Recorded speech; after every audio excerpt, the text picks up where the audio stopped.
Good morning, everyone. Today we are going to start our next topic, that is Ohm's law.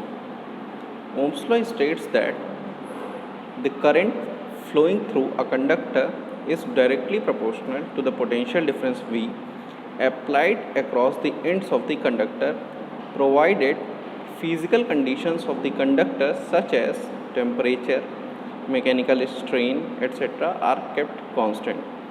Here we are seeing that it is very absurd language, but we have to explain it very clearly that it is actually the potential difference that decides how much charge carriers will be transferred and how fast it will be transferred.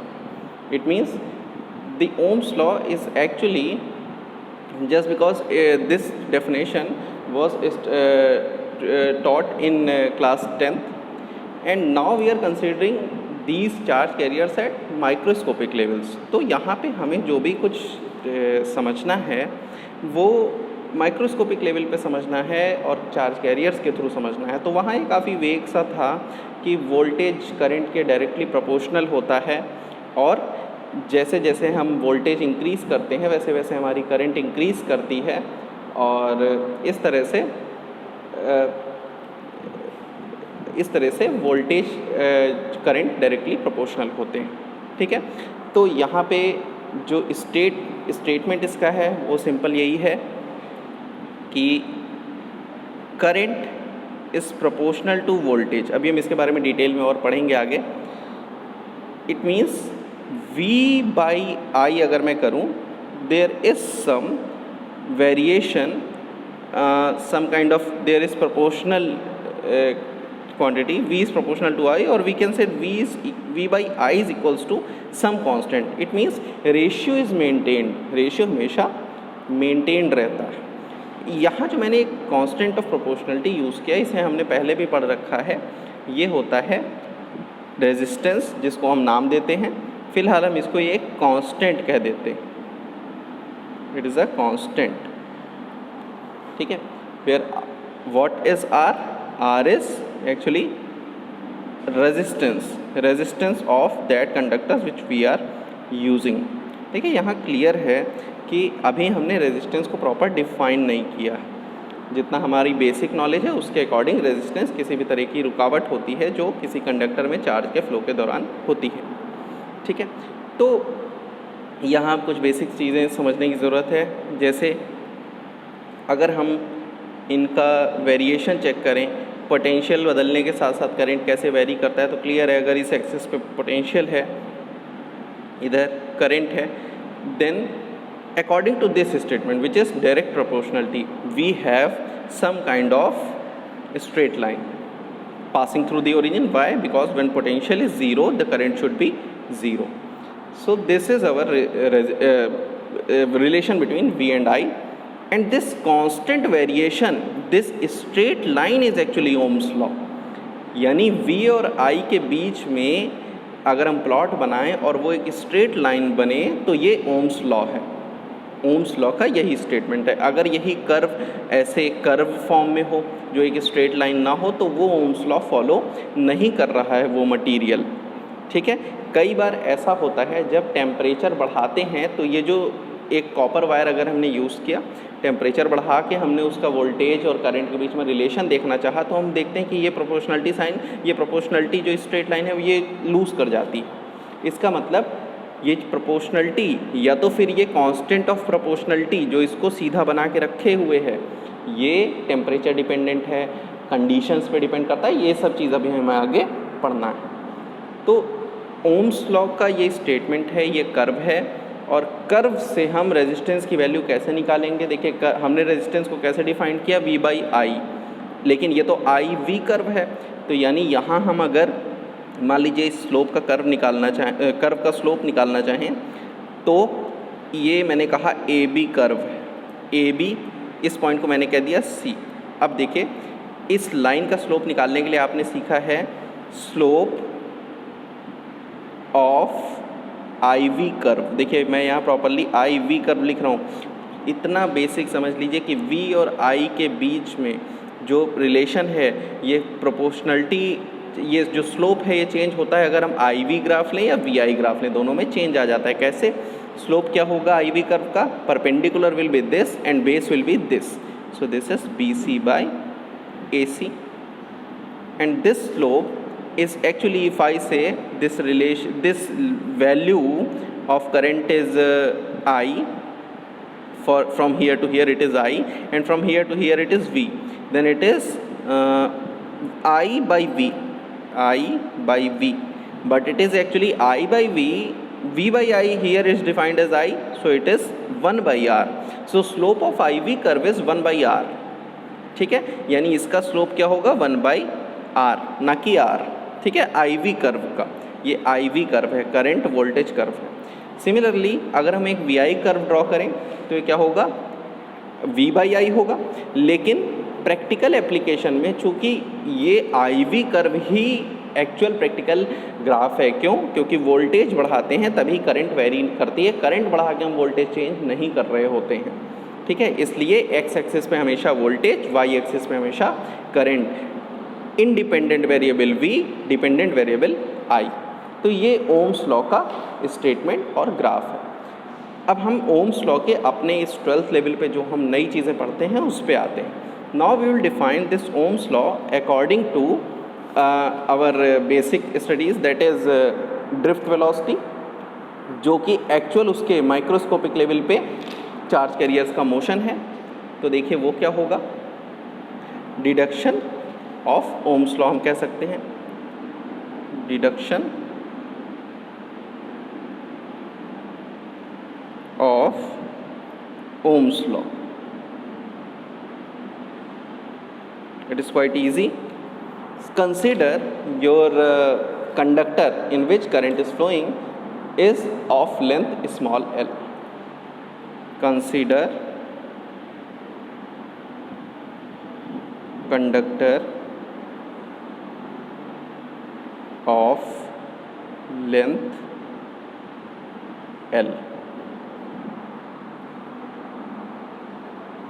Now in this case,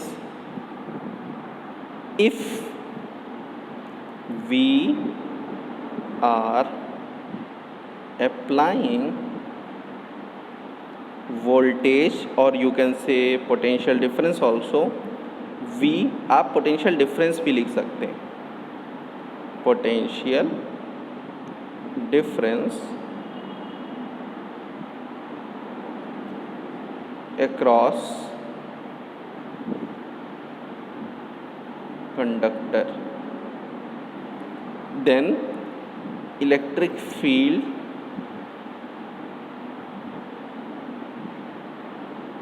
across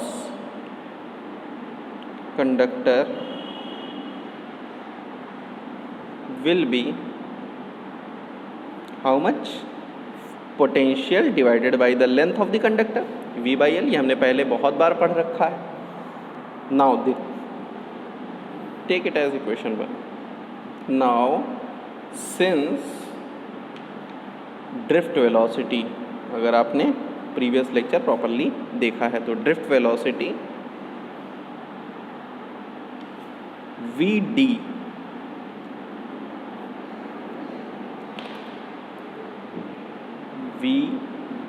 is equals to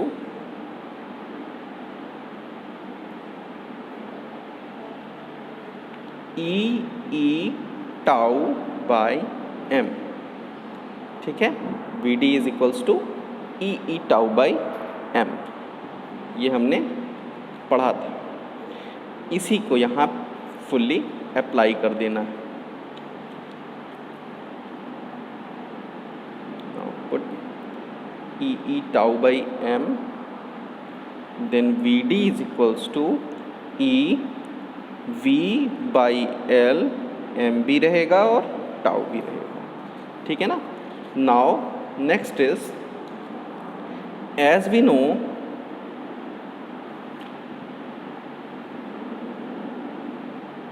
I is equals to NEAVD, where A is what? Area of cross section of the conductor, ठीक है। A क्या था? Area of cross section था conductor का। ठीक है, ये सब हमने पहले ही पढ़ रखा है।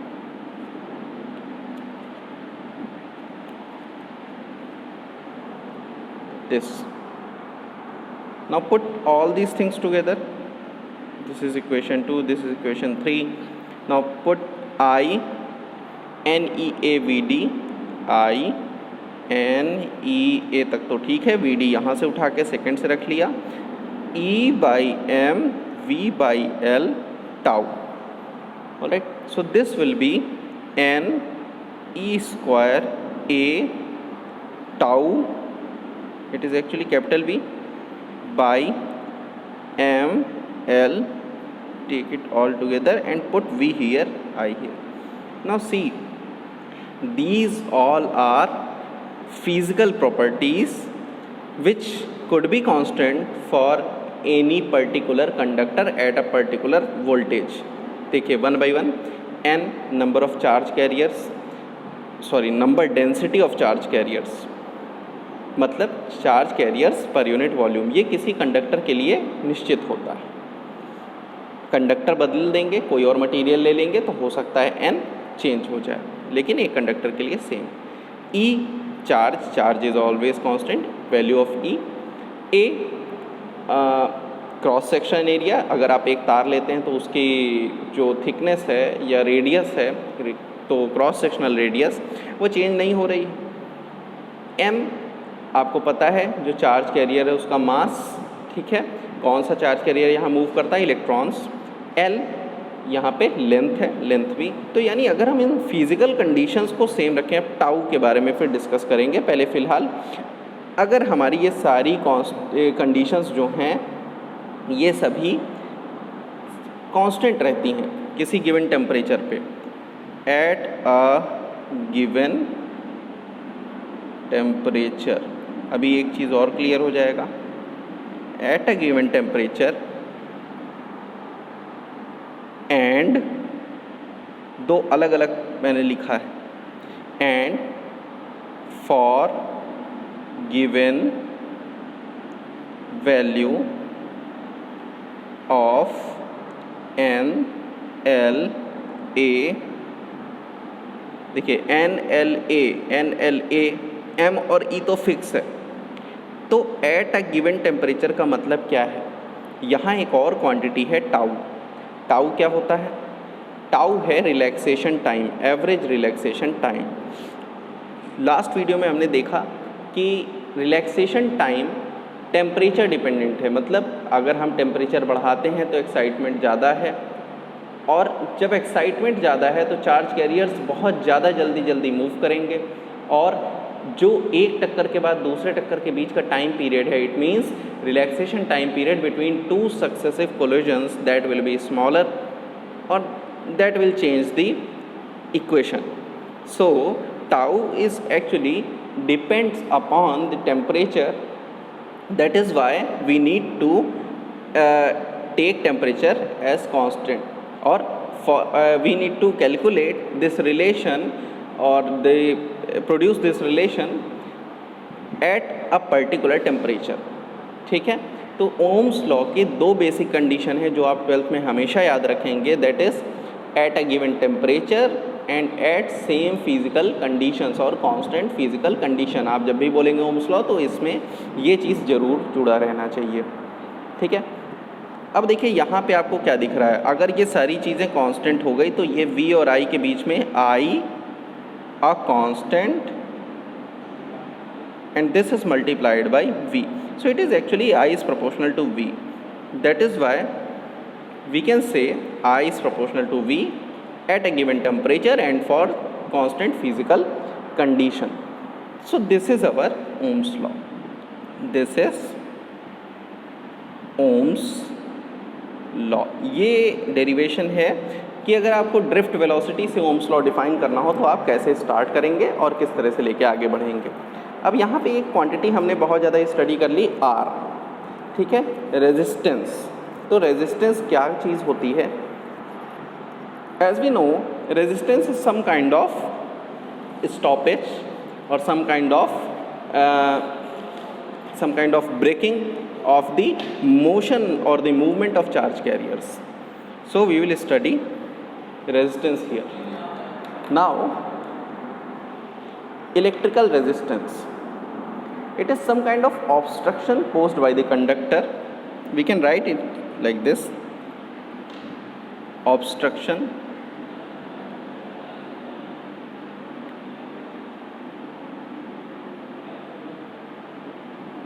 posed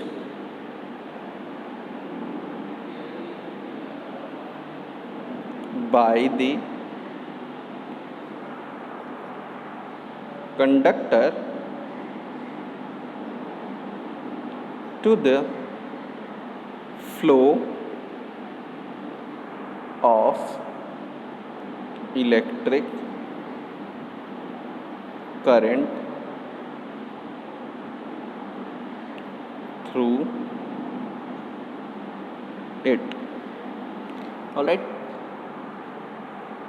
Now this electric resistance can also be defined as we have studied, जो हमने 10th में भी पढ़ रखा है, it is the ratio of the potential difference applied across the end of the wire to the current of flow of the conductor or inside the conductor. It is also defined as the ratio of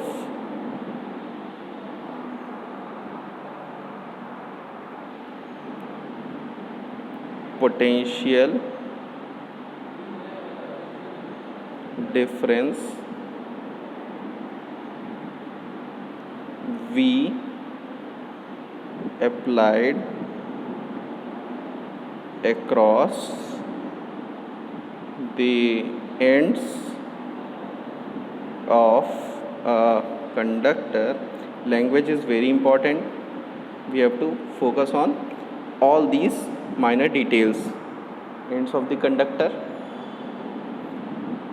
to the current, obviously electric current flowing through it, flowing through it. All right. So this is electrical resistance. But what are the SI unit?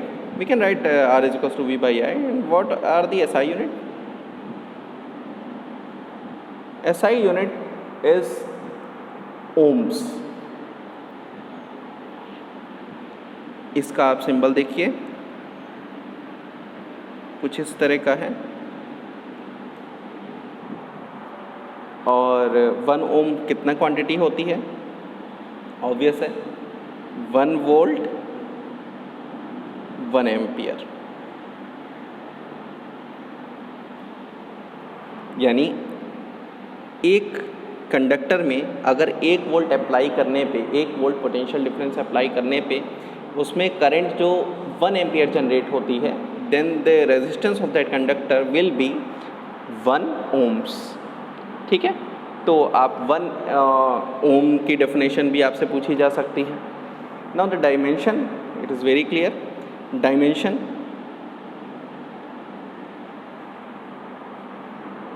देखिए, potential difference का अगर आपको याद हो, नहीं तो आप देख सकते हैं.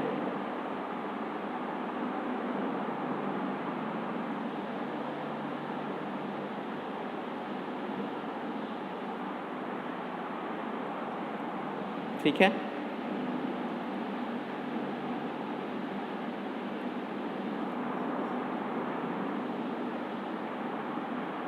L2 T minus 3 and A minus 2. So this will be the dimension formula. ये आपको किस चीज़ का फॉर्मूला दिख रहा है? ये आपको दिख रहा होगा, चूँकि देखिए यहाँ पे E equals to F upon Q होता है. ठीक है, F अपॉन Q. ठीक है, तो E होता है वो, मैं आपको इसको बता भी दे रहा हूँ. ये ऊपर देखिए वर्क डन अपॉन Q है. देखिए E equals to F upon Q ये होता है, और V is equals to E is equals to V by l. तो V is equals to E into l ऐसे ले सकते हैं। अब देखिए यहाँ पे क्या हो गया, E होता है क्या, इलेक्ट्रिक फील्ड, और ये F अपॉन क्यू के बराबर है, यानी लिख सकते हैं F upon Q L V, यानी इतना हो गया। एक एक चीज़ देखते जाइए। E is equals to F by Q, ये सभी को याद होगा, है ना। तो E equals to V by l भी सबको याद हो गया होगा। V is equals to E into l, ये भी सभी अप्लाई कर ही रहे हैं यहाँ से, ठीक है ना, यहाँ से आया है। अब देखिए इसी को मैंने अप्लाई किया, F का सबको याद है डायमेंशन फॉर्मूला MLT माइनस 2, ये L लेंथ है तो इसका एक L और आ गया और डिवाइड कर दिया Q। Q is equals to क्या होता है, IT, करंट इनटू, ये चार्ज है ना, करंट इनटू टाइम, तो IT यानी एम्पियर T। तो यही बन के क्या आया है, ML2T माइनस 2 और डिवाइडेड बाई AT। देखिए अब इसके बाद आपको यहाँ क्लियर दिख रहा होगा कि ये वो क्वांटिटी है और ये नीचे करंट है, ठीक है। तो ये डायमेंशनल फार्मूला हो गया और ये बहुत इंपॉर्टेंट फार्मूला है, डायमेंशनल फार्मूला रेजिस्टेंस का, ठीक है। तो ये हो गया हमारा रेजिस्टेंस। अब देखिए एक और क्वांटिटी है जो हमें 10th में बेसिक्स बताई जाती हैं कि जब हम R is equals to rho l by ये एक फॉर्मूला पढ़ते थे 10th में, then there was a quantity rho, that is actually specific resistance और इलेक्ट्रिकल रेजिस्टिविटी, जो हमारे लिए यहाँ पे 12th लेवल पे बहुत ही ज़्यादा इम्पॉर्टेंट है। तो स्पेसिफिक रेजिस्टेंस पढ़ने के लिए कुछ पहले इस डेफिनेशन पे आने से पहले हम कुछ चीज़ें देख लेते हैं। देखिए सबसे पहली चीज़ तो dependency of resistance, dependency of resistance, पहले इसको समझ लेते हैं। Dependency of resistance, first thing is it depends on length. देखिए लेंथ पे डिपेंड करती है, तो अब ये आपको पता ही है लेंथ पे डिपेंड करता है कंडक्टर, चूँकि 10th में हमने देख रखा। लेकिन यहाँ पे अब हम जो देखेंगे वो चार्ज कैरियर्स को लेके स्टडी करेंगे कि चार्ज कैरियर्स पे कैसे डिपेंड करता है। तो फिलहाल उसके लिए एक छोटा सा एग्जांपल ऐसा समझ लीजिए कि अगर मान लीजिए आपको एक स्लैब दिया हुआ है, स्लैब मतलब एक रेक्टेंगुलर स्लैब कह लीजिए या क्यूब्स शेप में है, इसकी लेंथ L मान लीजिए, ठीक है। अब इस स्लैब में से हमने पोटेंशियल अप्लाई किया हुआ है, मान लीजिए V पोटेंशियल अप्लाई किया है, तो एक कॉर्नर से दूसरे कॉर्नर तक चार्ज कैरियर्स फ्लो हो रहे हैं। अब आप समझ रहे हैं कि यहाँ पे अगर मान लीजिए पोटेंशियल V अप्लाइड है, ठीक है, पोटेंशियल V अप्लाइड है, और इसमें initially if I say initially the current flowing is I, ठीक है, initially I current is flowing,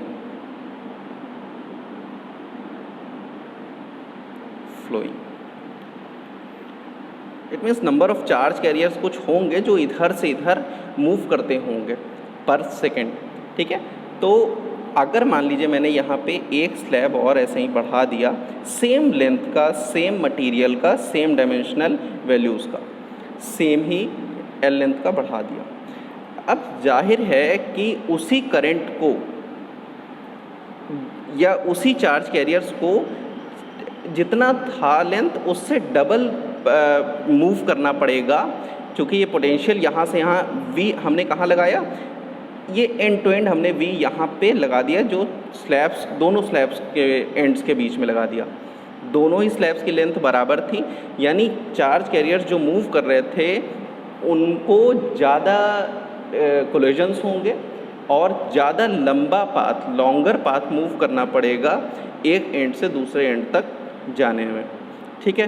तो चूँकि ये लेंथ ऑलमोस्ट इक्वल है, मतलब हमने एग्जैक्टली इक्वल ली हुई है, तो यहाँ पे ये जो करंट होगी ये दोनों में ही हम कह सकते हैं कि ये जो चार्ज कैरियर्स थे, ये जो एल लेंथ V पोटेंशियल दोनों में एक साथ अप्लाई हुआ है, दोनों के जोड़ने के बाद, तो ये करंट I/2 यानी आधी करंट हम कह सकते हैं इसमें से पास हो रही होगी, आधी करंट इसमें से किसी पर्टिकुलर टाइम पे पास हो रही होगी। जो एक साथ यहाँ से पास हो जाती I करंट, उसे अब लॉन्गर टाइम I करंट उसी समय में ये इतना पास करिए, यानी I/2 यहाँ और I/2 यानी चार्ज कैरियर्स के बेसिस पे अगर आप देखेंगे तो ज़्यादा बेटर समझ पाएंगे कि चार्ज कैरियर्स को ज़्यादा लंबा पाथ अटेन करना है और ज़्यादा कोलिजन्स को फेस करना है, ठीक है, और कितना डबल कोलिजन को फेस करना है और डबल लेंथ क्रॉस करनी है।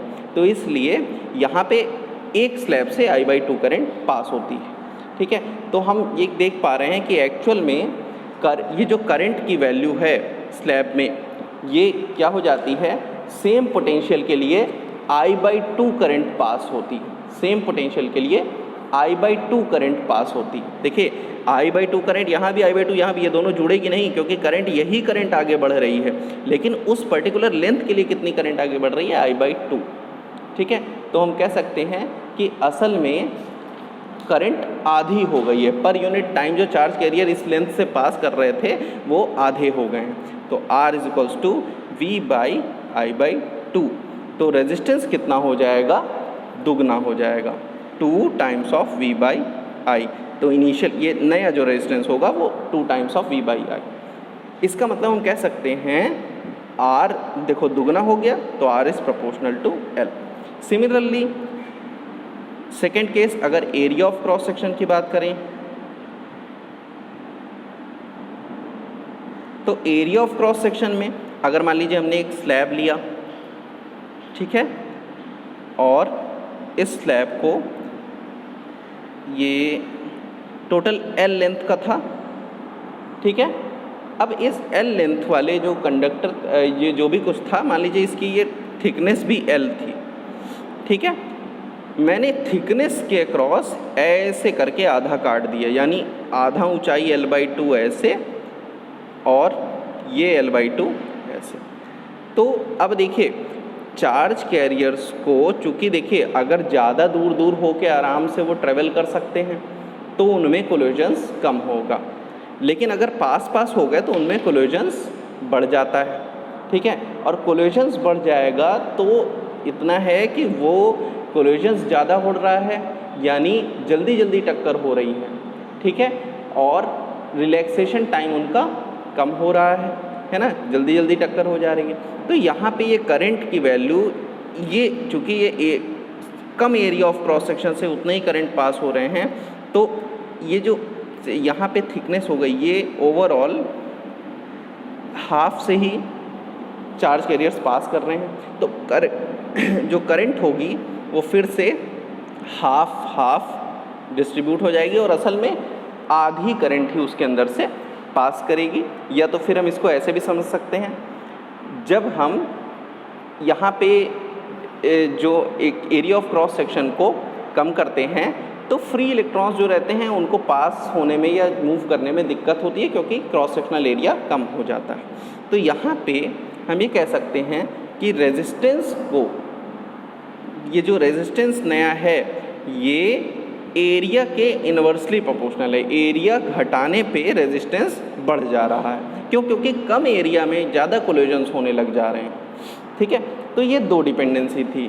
थर्ड डिपेंडेंसी हम ऐसे समझ सकते हैं कि जैसा हमने प्रैक्टिकली देखा भी है कि टेम्परेचर बढ़ाने पे रेजिस्टेंस क्या होता है, चेंज होता है। तो third is R depends upon nature and temperature of material। तो ये थर्ड क्वांटिटी हो गई हमारी। तो ये जो तीन चीज़ें हैं, इन्हीं तीन चीज़ों पे डिपेंड करता है हमारा रेजिस्टेंस। तो नेक्स्ट वीडियो में हम इसके आगे से कंटिन्यू करेंगे कि कैसे हम इससे रेजिस्टिविटी एक्सप्लेन करते हैं। Thank you.